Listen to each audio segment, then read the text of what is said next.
Warahmatullahi wabarakatuh. Halo teman-teman, perkenalkan nama saya Adana Rikwari Ayu Trisna Pramesti NIM 193141078. Nah, di sini saya akan menjelaskan tentang cara pelestarian lingkungan.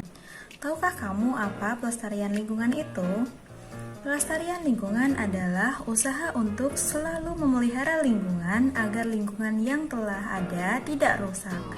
Lingkungan alam yang dipelihara kelestariannya akan bermanfaat bagi kehidupan manusia.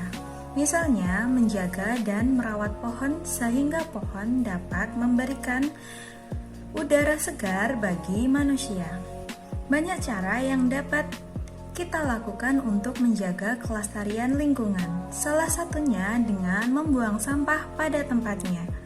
Selain membuang sampah pada tempatnya, ada lagi cara yang dapat kalian lakukan untuk menjaga kelestarian alam. Cara-cara tersebut antara lain sebagai berikut. Yang pertama adalah menggunakan lingkungan sebaik-baiknya. Lingkungan alam dan buatan diciptakan oleh Tuhan Yang Maha Esa untuk kelangsungan hidup manusia. Karenanya, kita dapat menggunakan lingkungan tersebut. Akan tetapi, kita harus menggunakannya sesuai dengan kebutuhan dan tidak boleh berlebih-lebihan. Misalnya, tidak menebang pohon berlebihan sampai hutan menjadi gundul. Yang kedua, tidak merusak lingkungan yang ada. Maksudnya, manusia dapat menggunakan alam untuk sumber makanan atau untuk usaha produksi barang dalam sehari-harinya. Namun, perlu kalian ingat jangan sampai merusak alam dengan membuang sampah atau limbah dengan sembarangan. Misalnya, membuang sampah atau limbah ke sungai. Karena hal itu akan menyebabkan air semakin tercemar. Yang ketiga ada menjaga kesuburan tanah. Tanah sendiri merupakan lingkungan alam yang banyak manfaatnya. Tanah dapat kita gunakan untuk mendirikan rumah. Selain itu, tanah juga bisa berguna untuk menyerap air dan tanaman. Agar tanah terus memberikan manfaat, kita harus merawatnya dengan sebaik mungkin. Misalnya, tanah untuk pertanian harus dirawat dengan cara digemburkan, dibajak, dan diberi pupuk. Dengan begitu, tanah pertanian dapat menghasilkan tanaman yang baik. Dan yang terakhir yaitu yang keempat adalah menggunakan lingkungan alam sesuai dengan aturannya. Memelihara lingkungan dapat dilakukan dengan menggunakan lingkungan alam sesuai dengan aturan-aturan yang berlaku. Aturan tersebut antara lain sebagai berikut. Yang pertama, tidak boleh menebang pohon jati yang masih muda. Yang kedua, ada kewajiban menanam pohon jati setelah menebang pohon jati yang sudah tua. Yang ketiga, saat mencari air untuk mengairi sawah, jangan sampai dengan cara membobol tanggul sungai. Nah, dari aturan-aturan tersebut dapat kita simpulkan bahwa jika kita melakukan hal-hal yang sebaliknya dari aturan-aturan yang sudah dijelaskan tadi di awal, itu akan menyebabkan lingkungan rusak dan akan berdampak buruk bagi lingkungan. Sekian yang dapat saya jelaskan tentang cara pelestarian lingkungan. Untuk selanjutnya akan dilanjutkan pemateri selanjutnya. Baiklah, untuk materi berikutnya, menjaga lingkungan rumah dan sekolah. Ya, materi ini berkaitan dengan kebersihan. Nah, Islam merupakan agama yang menjunjung tinggi hidup bersih. Karena Rasulullah selalu memerintahkan kepada kita untuk hidup bersih dan senantiasa menjaga kebersihan. Selain itu, kebersihan juga menjaga kita dari berbagai penyakit. Maka sangatlah penting menjaga kebersihan. Karena dalam sebuah hadis, at-huru satrul iman. Artinya, kebersihan itu sebagian dari iman. Hadis riwayat Muslim. Tidak hanya kebersihan di lingkungan saja, tetapi menjaga kebersihan badan itu sangat penting, dan juga kebersihan pakaian. Nah, yang pertama itu menjaga lingkungan rumah. Rumah merupakan tempat tinggal bagi kita. Ya, rumah itu harus dirawat dan dijaga. Siapa yang merawat dan menjaga? Siapa yang bertanggung jawab untuk semua itu? Ya, semua anggota keluarga harus saling membahu dan membantu untuk merawat rumahnya. Nah, pastinya di lingkungan rumah itu ada lingkungan alam dan lingkungan buatan. Nah, misalnya di rumah itu ada tanaman, bunga, dan selokan. Itu termasuk contoh dari lingkungan alam. Kemudian ada perabotan rumah tangga seperti lemari, kasur, piring. Itu termasuk lingkungan buatan, termasuk juga pagar dan kendaraan. Itu contoh dari lingkungan buatan. Hal-hal yang dapat dilakukan untuk menjaga lingkungan di sekitar rumah antara lain sebagai berikut. Yang pertama, memelihara tanaman yang ada di rumah dengan cara menyiangi rumput liar. Menyiangi itu maksudnya mencabut, jadi mencabut rumput liar, kemudian memupuk dan menyiraminya. Yang kedua, menyapu dalam rumah dan halaman. Yang ketiga, membersihkan kaca jendela. Yang keempat, membersihkan perabotan rumah. Yang keempat, membersihkan kendaraan. Yang terakhir, membersihkan selokan rumah. Kedua, menjaga lingkungan sekolah. Nah, sekolah itu merupakan tempat belajar bagi siswa. Tentu saja siswa akan merasa nyaman dan enjoy ketika belajar di ruangan yang bersih dan nyaman. Untuk itu, kita harus memelihara lingkungan sekolah sebaik mungkin. Nah, cara yang dapat dilakukan untuk memelihara lingkungan di sekolah, yang pertama, pastinya ya, setiap kelas atau jenjang kelas 1, 2, 3, 4, sampai 6 itu ada regu piket. Ya, regu piket itu tugasnya melaksanakan piket kebersihan. Ya, itu salah satu contoh memelihara lingkungan sekolah. Yang kedua, menyapu dan mengepel lantai. Yang ketiga, membersihkan jendela kelas. Yang keempat, tidak merusak tanaman sekolah. Yang kelima, menyirami tanaman di sekolah. Yang berikutnya, membuang sampah pada tempatnya. Kemudian tidak mencoret-coret meja dan dinding kelas, dan juga merawat kebun sekolah. Assalamualaikum warahmatullahi wabarakatuh.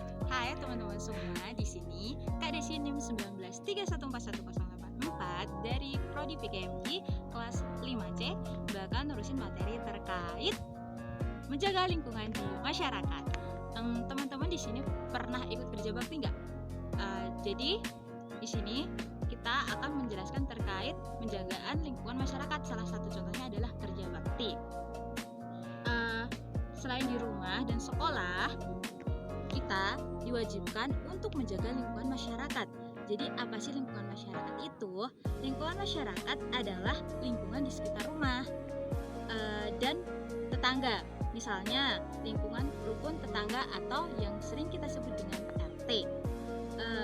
Rukun tetangga atau RT adalah lingkungan yang terdiri dari sejumlah rumah atau kepala keluarga. Lingkungan RT dipimpin oleh ketua RT yang dipilih oleh masyarakat atau warganya. Bagaimana sih Kak caranya menjaga lingkungan masyarakat itu? Di sini Kak Desi bakal ngasih tahu cara-caranya ya. Yang pertama adalah 1. Menanami pohon atau tanaman pada pekarangan yang kosong. Jadi jika kita melihat pekarangan yang subur tapi kosong, lebih baik ditanami ya biar terlihat asri. Oke, yang kedua, tidak merusak tanaman yang ada. Yang ketiga, menjaga kebersihan lingkungan dengan membuang sampah pada tempatnya. Sekecil apapun sampahmu harus dibuang ya, ingat. Lalu yang keempat, membersihkan saluran-saluran seperti selokan. Tujuannya agar tidak tersumbat dan terjadi banjir. Lanjut, Yang kelima adalah menjaga kebersihan di sekitar jalan. Lalu yang keenam, menanam pohon di sekitar jalan agar dapat menyerap udara kotor seperti asap kendaraan. Lalu selanjutnya adalah membuat taman jalan, dan yang terakhir adalah merawat dan membersihkan sarana umum seperti tempat ibadah dan gedung olahraga. Jadi itu ya cara-cara kita agar menjaga lingkungan di masyarakat. Semoga bermanfaat. Dari Kak Desi cukup. Dadah, sekian. Wassalamualaikum warahmatullahi wabarakatuh. Salam semangat. Perkenalkan, nama saya Miftah Febristiani, NIM 193141077. Di sini saya akan menjelaskan materi kelas 3, yaitu penampakan alam dan manfaatnya. Alam atau bentang alam adalah semua yang ada di bumi yang terbentuk secara alami. Nah, penampakan alam meliputi wilayah daratan dan wilayah perairan. Wilayah daratan antara lain dataran tinggi, dataran rendah, gunung, pegunungan, pantai, bukit, dan perbukitan. Dan penampakan alam wilayah perairan adalah ada laut, danau, dan sungai. Nah, langsung saja di sini saya akan menjelaskan tentang penampakan alam wilayah daratan. Di sini ada dataran tinggi, merupakan dataran luas yang terbentuk dari hasil erosi dan sedimentasi serta memiliki ketinggian 700 meter di atas permukaan laut. Nah, dataran tinggi disebut juga sebagai plato. Di sini ada gambar ya, gambar dataran tinggi Dieng yang ada di Jawa Tengah. Nah, manfaatnya, manfaat dataran tinggi bagi manusia sendiri yaitu pertama, perkebunan seperti teh, sayuran, kopi, kina, dan sebagainya. Yang manfaat kedua yaitu tempat peristirahatan. Yang terakhir yaitu ada tempat wisata. Nah, pada peta dataran tinggi biasanya ditunjukkan oleh warna kuning dan oranye. Berikut beberapa dataran tinggi yang ada di Indonesia. Nah, sekarang di sini saya mengambil contoh dataran tinggi yang ada di Gayo yang letaknya ada di Aceh. Terus ada Karo yaitu ada di Sumatera Utara, Kerinci ada di Sumatera Barat, dan Bukit Barisan ada di Bengkulu. Selanjutnya yaitu dataran rendah. Nah, dataran rendah di sini adalah daerah yang luas dengan ketinggian 0 sampai 200 meter di atas permukaan laut. Manfaat dataran rendah bagi manusia yaitu ada lahan pertanian, sebagai lahan peternakan, sebagai perumahan, dan sebagai pusat kegiatan ekonomi serta pemerintahan. Yaitu gunung. Gunung adalah dataran yang lebih menonjol dibandingkan daerah sekitarnya, dengan ketinggian lebih dari 700 meter. Nah, gunung ini dibedakan menjadi dua, yaitu gunung aktif dan gunung tidak aktif. Langsung saja, yang pertama gunung aktif. Gunung aktif di sini adalah gunung yang di dalamnya terdapat lahar panas yang sewaktu-waktu dapat meletus. Yaitu ada lagi gunung tidak aktif. Nah, di sini gunung tidak aktif adalah gunung yang sudah tidak aktif lagi. Manfaat gunung bagi manusia yaitu sebagai tempat rekreasi. Material letusan dapat menyuburkan tanah dan pasirnya dapat dijadikan sebagai bahan bangunan. Nah, di sini ada beberapa gunung yang ada di Indonesia. Yang pertama Gunung Agung yang letaknya ada di Pulau Bali. Terus ada Semeru ada di Pulau Jawa, Bukit Raya ada di Pulau Kalimantan, Rantai Kombala ada di Pulau Sulawesi, dan Jayawijaya ada di Pulau Papua. Nah, selanjutnya yaitu ada pegunungan. Pegunungan di sini adalah rangkaian atau kumpulan beberapa gunung, baik gunung besar maupun gunung kecil. Nah, pegunungan dibedakan menjadi dua jenis, yaitu pegunungan rendah dan pegunungan tinggi. Pegunungan rendah di sini yaitu memiliki tinggi antara 500 sampai 1.500 meter di atas permukaan laut. Dan pegunungan tinggi yaitu memiliki tinggi lebih dari 1.500 meter di atas permukaan laut. Dan selanjutnya juga ada pegunungan yang ada di Indonesia. Contohnya Bukit Barisan yang ada di Sumatera, Bayah yang ada di Jawa Barat, Pegunungan Kendeng yang ada di Jawa Tengah, dan Menoreh ada di Jawa Tengah, dan pegunungan di Dieng ada di Jawa Tengah. Selanjutnya ada pantai. Nah, pantai di sini merupakan dataran di daerah pesisir laut yang berbatasan langsung dengan laut. Pantai juga dapat dikatakan sebagai daerah pasang surut air laut. Garis pantai adalah tempat pertemuan air laut dan daratan. Pantai terdiri atas 3 macam, yaitu pantai landai, pantai terjal, dan pantai tertebing. Langsung saja di sini ada pantai landai. Pantai yang permukaannya relatif datar dimanfaatkan sebagai tempat wisata atau rekreasi, sebagai tempat olahraga, budidaya ikan, tambak, dan tempat tambahan perahu-perahu nelayan. Contohnya Pantai Kuta, Pantai Pacitan, dan Pantai Parangtritis. Selanjutnya ada pantai terjal. Nah, pantai yang berbatasan dengan gunung yang retak dan terkikis oleh ombak besar dimanfaatkan sebagai tempat budidaya bahan makanan atau obat-obatan. Contohnya ada Pantai Karangbolong. Selanjutnya pantai bertebing. Nah, di sini pantai yang curam karena adanya pegunungan melintang tegak lurus terhadap pantai. Di pantai ini terjadi bahan makanan atau obat-obatan. Contohnya ada Pantai Karangbolong. Selanjutnya pantai bertebing. Nah, di sini pantai yang curam karena adanya pegunungan melintang tegak lurus terhadap pantai. Di pantai terjadi freeze, yaitu penimbunan hasil perusakan tebing yang disebabkan oleh abrasi dan erosi.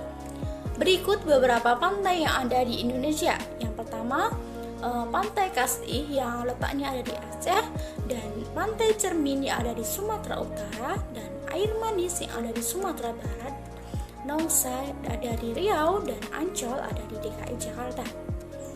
Sekian materi selanjutnya akan disampaikan oleh pemateri yang selanjutnya. Halo, Assalamualaikum. Perkenalkan, saya Fitriana Ayu Chandra Devi, tim 19 IPA 141075 dari kelas PGMI 5C. Nah, di sini saya akan menjelaskan kelas 4 tentang kenampakan alam perairan. Disimak ya. Saja yang pertama adalah sungai. Nah, jadi sungai ini adalah aliran air yang besar. Dalam peta biasanya disimbolkan dengan garis berwarna biru. Lalu di Indonesia sendiri ada beberapa sungai, diantaranya Sungai Musi, Sungai Kapuas, Sungai Mahakam, Sungai Bengawan Solo, dan lain-lain. Jadi sungai terpanjang di Indonesia sendiri adalah Sungai Kapuas dengan panjang 1178 km. Lalu manfaat air sungai sendiri adalah sarana transportasi, sarana berwisata, sarana olahraga, sarana pengairan sawah, lalu sarana tenaga pembangkit listrik. Lalu kita sebagai masyarakat umumnya harus menjaga sungai agar terhindar dari banjir, dari polusi air, dan lain-lain. Lalu yang kedua adalah selat. Nah, selat ini adalah laut sempit yang menghubungkan antara pulau. Dalam peta biasanya area ini berwarna biru dan terletak di antara 2 pulau. Lalu selat di Indonesia sendiri adalah Selat Bali, Selat Jawa, Selat Karimata, dan lain-lain. Lalu materi yang ketiga adalah danau. Nah, danau ini adalah sebuah cekungan berupa genangan air yang sangat luas di daratan. Danau dapat dibedakan menjadi 2, yaitu danau alami dan danau buatan. Danau alami ini disebabkan oleh faktor alam, seperti danau tektonik, danau vulkanik. Lalu danau buatan ini disebabkan oleh buatan manusia itu sendiri. Contohnya waduk. Waduk di Indonesia sendiri ada waduk Gajah Mungkur, waduk, dan lain-lain. Lalu yang terakhir keempat, laut. Nah, laut ini adalah perairan luas yang airnya asin. Lalu laut yang sangat luas adalah samudra. Laut di Indonesia sendiri ada Laut Jawa, Laut Banda, Laut Maluku, dan lain-lain. Sekian penjelasan dari saya, kurang lebihnya mohon maaf. Semoga bermanfaat.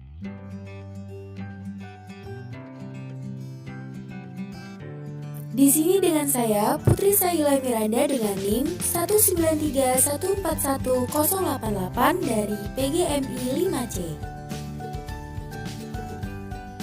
Di sini saya akan menjelaskan pelajaran kelas 4 mengenai materi kenampakan alam buatan. Kenampakan buatan adalah kenampakan yang dibuat oleh manusia untuk memudahkan kegiatan dan memenuhi kegiatan-kegiatan sehari-hari manusia. Berikut beberapa contoh yang akan saya berikan mengenai kenampakan buatan yang dibuat oleh manusia. Yang pertama ada waduk atau bendungan. Dibuat untuk menampung air hujan dan air sungai sehingga waduk ini dimanfaatkan sebagai PLTA, irigasi, perikanan, atau tempat rekreasi. Dan yang kedua ada kawasan industri. Daerah ini yang menjadi pusat kegiatan industri. Dan ketiga ada lahan perkebunan. Daerah yang biasa digunakan untuk lahan perkebunan. Dan yang keempat ada bandar udara atau bandara, sarana transportasi udara. Dan yang kelima ada pelabuhan laut, yaitu untuk tempat gelabuhnya kapal laut. Itulah contoh-contoh dari kenampakan alam buatan yang sudah saya jelaskan. Nah, kita sudah memasuki akhir dari penjelasan tentang ilmu pengetahuan sosial dari kelompok 2. Terima kasih sudah menonton dan semoga ilmunya bermanfaat. Wassalamualaikum warahmatullahi wabarakatuh.